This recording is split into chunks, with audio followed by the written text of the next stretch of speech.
अगं मीरा,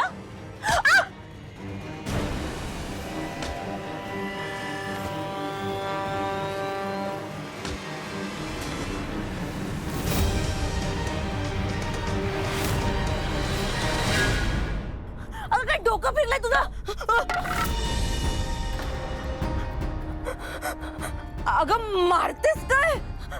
मी बहीण आहे ना तुझी. मोठ्या बहिणीवर असं कोणी हात उघडतं?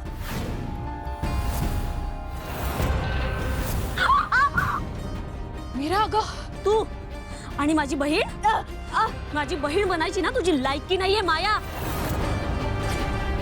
माझ्या आईच्या पोटी जन्माला यायची, माझ्या बाबांच्या संस्कारांची ना लायकी नाहीये तुझी माया, कळलं?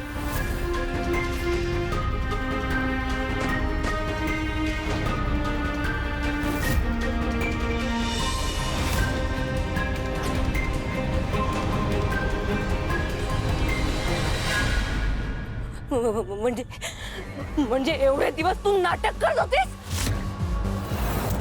मला माहित होता, मला डाऊट होताच. म्हणजे तुला माहित होतं की मी तुझी बहीण नाहीये. म्हणजे तू सगळ्यांना फसवलास. म्हणजे तू सगळ्यांची खोटं वागलीस. हो वागले मी खोटं. तुला तुझी लायकी दाखवून द्यायची होती ना, म्हणून केलं मी हे सगळं. पण माया, तू तर नालायक आहेस ग. अंबिका ताईला जाळून मारलंस आणि मलाही आता तसंच मारण्याचा प्लॅन होता ना तुझा.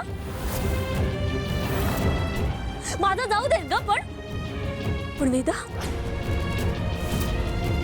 वेदाच्या पण जीवावर उठलीस तू माया. हे बहिणीचं नाटक ना मी अजून काही दिवस करणार होते. तूच सुरू केलंस ना हे नाटक. माझी बहीण असण्याचं नाटक तूच सुरू केलंस ना माया. मला सगळ्यांना दाखवून द्यायचं होतं हे, पण आज हे नाटक तूच थांबवायला मला भाग पाडलंस माया. आत्ताच्या आत्ता सगळ्यांसमोर चल आणि आजपर्यंत तू जे जे केलंयस ना ते सगळं सांग.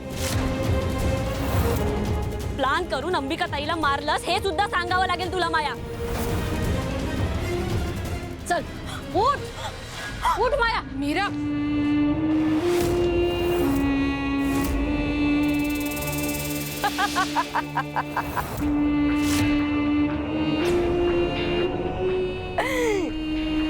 काय डोक्यावर पडलीयस?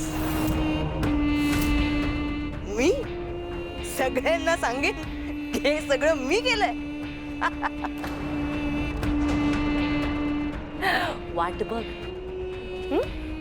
वाट बघ.